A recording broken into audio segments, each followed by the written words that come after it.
under the shadow of Holly Queer, founder of Moselem Springs Golf Club, I sit with co-founder John Guenther.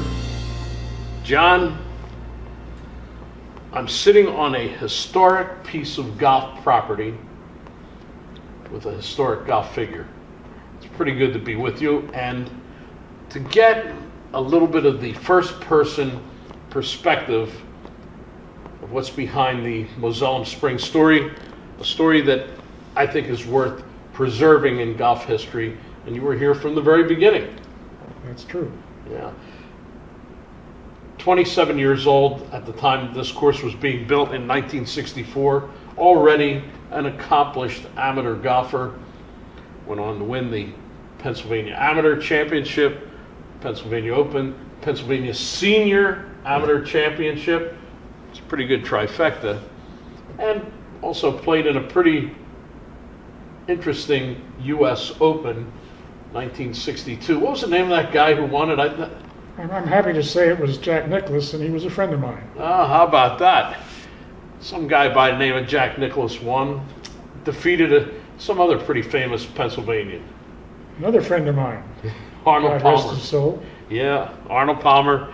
That was a famous one, and in that particular US Open, John finished as the third highest amateur in that pretty historic Open. But tell me what it was like in these opening days when you and Holly Queer sort of got the idea to put a golf course on this piece of property, and you brought another very famous person up here to do it, George Fazio. Well, as the story goes, excuse me, and it's true, Holly would vacation, or his summer home, if you want to call it, from Reading to here back in those days, was down here, and he was in the stream. He would go there on very hot days, and he one time popped up and looked around, thought this would be a great place to build a golf course. Holly was a good player. He won the. But he wasn't a golfer by profession. He was a newspaper man. That's correct. Right? But the family, Holly's sister was a great player, very much involved with the ladies USGA. She was a captain of the Curtis Cup team. Yeah, we have a picture of her right over our shoulder right here. Oh, good. Hi, Edith. So, anyway, we were sitting at the Berkshire Country Club where we both belonged then before this, and everybody had left. The ground superintendent was going to open the course for play, and it took longer than most of the people would wait. It was a weekday, and it was just he and I. I was just going to go practice and hit extra shots, and he was going to go on his way. I don't know that we'd ever played together. I knew of him. And in the course of the conversation waiting, he mentioned this great farm that he had up here, and that he had, one of his big dreams was to have a golf course built on it. And I said, now I just had the best season I will ever have, won just about everything in Pennsylvania that you can win, and teams. The Berkshire team won everything also.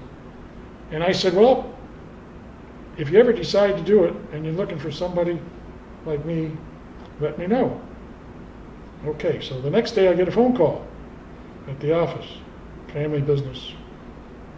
And he wants to know if I was serious that I said, absolutely. He said, can you come down to the office? So I went down to his office, and we talked for a little while, and I made it clear that I don't know anything about design and construction. I've never managed a club, but I'll give it 100% of my attention, and I won't let my golf playing interfere with my job. So let's jump forward a little bit. Now it's time to find somebody to build it. How did you wind up with George Fazio? Well, we had 3 or 4, maybe 5 names of builders, designers that we were considering. We sent out some messages, not the way you can today, but got the word out that we were looking to build a golf course. Are you interested?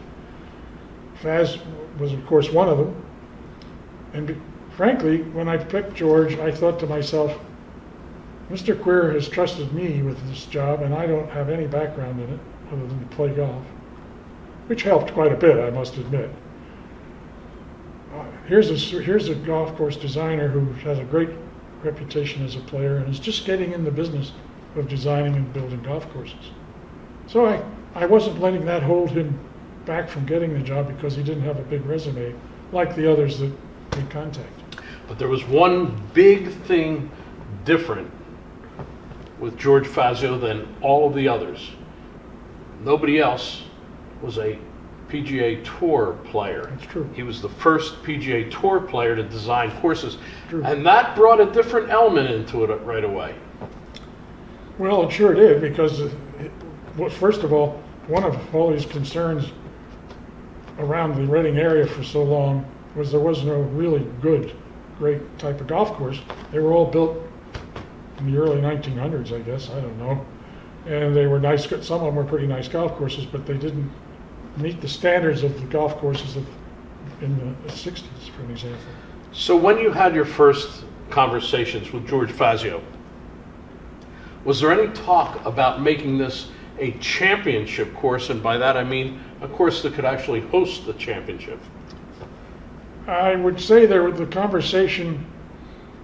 a whole lot of conversation with Mr. Queer. He made it pretty clear early on that he wanted something really nice. He felt, and he was right, that this particular terrain, the farm that he had, it wasn't just a lot of flat ground like the desert, and it had so many natural features to it that a great golf course could be built on it. And I think Fazio said along the way that he has never seen a better piece of land to build a good golf course on. I don't know that I should be quoting him, that's not verbatim, Well, but that's close enough. his nephew, Tom Fazio, who has become, in my opinion, humble opinion, the top golf course architect in the world, was just a young kid working on the tractor at that time. That's right. But he said at that time, this was a piece of natural property that every golf course architect dreamed about working on. And he did it at an early age for his Uncle George, and it certainly turned out that way. They didn't move a lot of dirt, they hardly moved any. Yeah, it's true. That's very true. Yeah. It was a great experience. Fazio was here much more often than most architects are at the site. And we had our moments when we wanted to change things, and we talked about it. And if ever, since I was representing Mr. Queer, if I saw something I didn't like and George was reluctant to change it, we had an understanding right off the bat that the two of us would go make our pitch to Hawley, and he would make the decision. After all, he had all the money in it, and he had the land and the vision. He should make those kind of decisions. And he was the first county amateur champion in Berks County here. So he and the family were into golf already in one way or another. And we never had that meeting. We never had to go. George and I were always able to work out, and there weren't that many differences. I don't want to make it sound like he was the architect. I was just the representative for Hawley, and there's only so far you can stick your nose into somebody else's business, especially George. Exactly. He was quite a character. There is no question Great about guy. it. I knew him later in life, but boy, he was really something. So let's move a little forward. 1964, the course opens, and I'm sure, especially with George involved, there was a bit of notoriety involved with the course already. And then, in a short amount of time, a record short amount of time, all of a sudden the USGA was involved and talking about a national championship here. That's correct. Joe Dye, who was then the executive director of the USGA, came down here one morning, and he and I walked the course, unfortunately in the rain. And when we were all done, he was taking notes and whatever they do to see if the course meets their needs. And he said it when we came in. He sat down with Hawley and with I guess the golf pro was there too, and myself. He said, this course can take a USGA national event. You don't have to change a thing. Amazing. I'll say. That is beyond amazing. So in the shortest amount of time between the creation of a golf course and the first day of an event, Moselem Springs got to host the 1968 U.S. Women's Open Championship, and it showed off pretty well. As a matter of fact, really well. It's interesting you use those terms because I think it was the first USGA National Championship that was televised. Well, I'm sure they got an eyeful. The viewers certainly did, because this is a picturesque piece of property. And if that wasn't enough, they got an eyeful out of a young lady. That absolutely tore up the competition then. Her name, Susie Maxwell Burning, Correct. now in the World Golf Hall of Fame.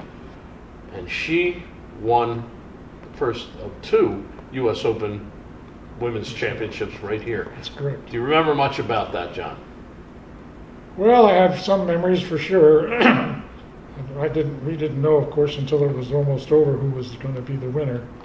But watching the girls play this golf course, they didn't tear, nobody's ever really torn this golf course apart. There's been a couple of really good rounds, but they must have been when the greens were slowed down or something. Perfectly fair. It's all in front of you. There isn't a crazy shot on the golf course. And it was so much going on at that time. I remember Mickey Wright hitting some unbelievably long drives. She was, of course, I guess probably really the best player at that particular time. Yeah. But the best player doesn't win them all. Nobody does them. You don't win them all in this game. Credits galore. They were so happy. The newspapers were full of all the not all, but many of the comments of the girls. They want to come back. Can we put this on our tour schedule? That kind of thing. And it was, needless to say, it was happy for my ears to hear. Everybody was happy. Even the losers were happy, which is sort of strange. The course was in great condition. Well, it certainly was the crowning glory of Moselem Springs all through the years. Another championship was not held here, but not because the USGA didn't want to come back. They did many times. It just didn't fit with the philosophy of ownership, I guess. I think that's probably one of the reasons. I think another was that as much excitement as we had with the Women's Open, we're 50 miles plus or minus from Philadelphia, and people at that time didn't travel 50 miles to watch the girls play, frankly. So we didn't have huge crowds. It was great, but probably pretty big given what they would normally expect. And I think that has as much to do with it for the ladies' side of USGA. They had to get and could get, and more good golf courses were being built. It was pretty many golf courses from 1960 on up to even now, even in these terrible times. The evolution of Moselem Springs through the years has been a slow, gradual evolution, but always changing a little bit. And we've seen, even to recent years, some renovations on the golf course. Isn't that the way it's supposed to be, John? Never static? I think golf courses in particular, I'm not so sure about other sports how that is the same, but even right after you build a golf course and you are very, very happy with it, you start trying to think of things you can do to make it better. And there were changes over the years, and none of them radical, because it was such a great golf course to start with. I mean, I think it was rated, I'm sure it was rated in the top 100 golf courses in the country, I believe, by Golf Digest early on. And that didn't hurt us in getting, maybe that's what caught the eye of the USGA. We don't know. But they came here, we didn't change anything, just the tee markers. It was great. The national recognition was definitely there from the beginning and has continued over the years. I mean, you hear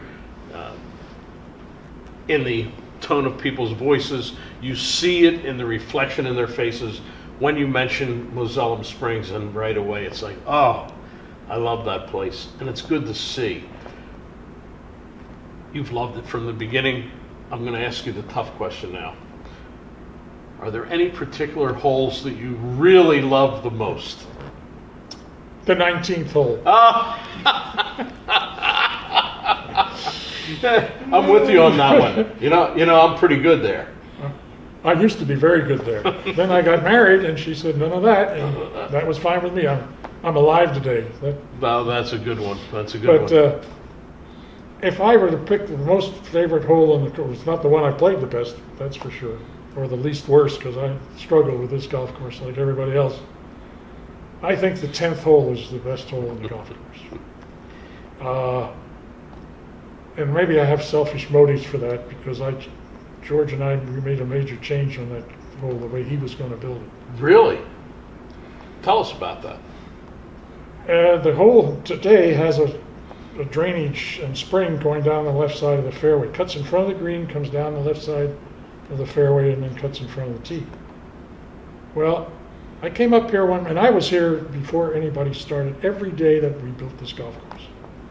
I mean, it's all I wanted to get done and get it done right. So that wasn't work for me. I was happy to be there. And one day I showed up, and there was a tractor trailer parked out in the back, and he had a load of pipe on it, not irrigation pipe, but irrigated pipe, if you know what I mean. And I went over to him and I said, "What are you doing?" He said, "Well, I'm waiting for somebody to get here so I can unload this." I said, "We didn't order any pipe." Well, I didn't think we ordered any pipe. He said, "Oh yeah." So the superintendent showed up finally. Not finally, he was there on time. And I asked him about it. He said, "Yeah, that drainage, that spring that comes fed creek, we're gonna cover it. We're gonna put pipe down there and eliminate it."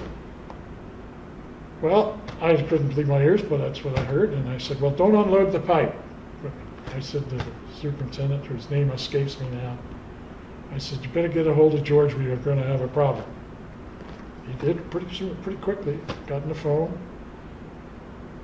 The actual trail where that drainage came down before we went, as nature had it, was probably 30 feet to the right, which would put it almost in the fairway. And George decided we'll just cover it. Yeah, that was a solution. And I said, "Why don't we just move it to the side?" Divert it and make it part of the features Exactly. of the golf course. And it made that hole. I think if anybody plays this golf course and you do a poll at the 18th green, I think the 10th hole will get an awful lot of, I think that's the best hole comments. Well, when you come out here to play Moselem Springs, folks, when you get to the 10th hole and you lose your ball in that stream there, John Guenther, that's who you curse. He's the one who made sure that it was there all the way. Don't worry, you didn't hit the first ball in there, I did. So. John, words of wisdom and words of entertainment from you. I love the stories. When we evolved the Traveling Golfer into a 20-part series, we'll be able to tell all of them and include them all in here. But in this short show, you gave us so much about this course that we just never really could get from anyone else. And believe me, it's an important part of the story. May I add one? You can, absolutely. I don't know how many, very few people know this, but I was ready to turn pro in 1959. And I didn't. I wanted to see how I'd play in the North and South Amateur. Played in that many times. And I had a good game, but I didn't have the greatest of short games. At least I didn't think so. So I put off turning pro in 1959. But the main reason was, at the North and South, I roomed with a guy whose father sent him down there, a teenager, who had never been to Pinehurst. He was entered in the North and South. And could somebody, he asked the hotel manager, the father, is there somebody he could be paired up with for the week of practice that we were going to be there ahead of?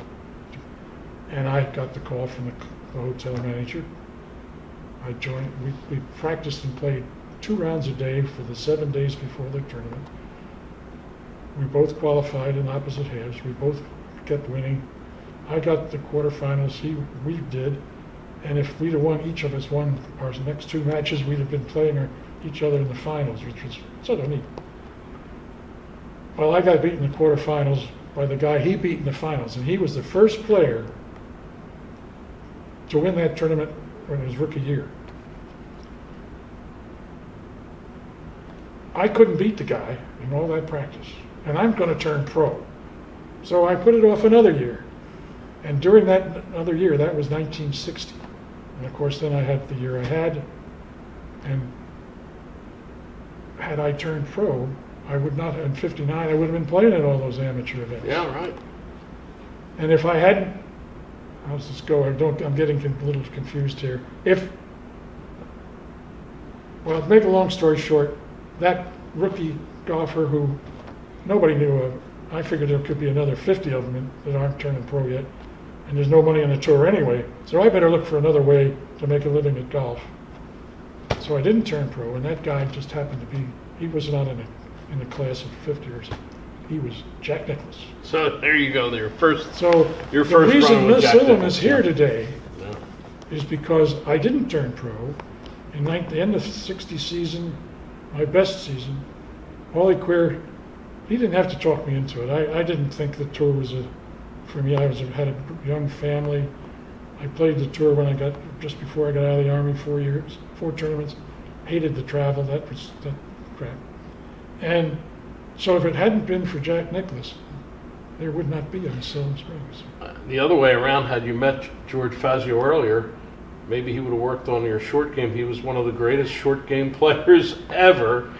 And awesome. Who knows, maybe he could have turned you around. But instead, we have Moselem Springs here right now. And I have no regrets. And we can thank John Guenther and George Fazio and Holly Queer for it. And Jack Nicklaus. There you go. John, thanks a million. Thank you, sir. My pleasure.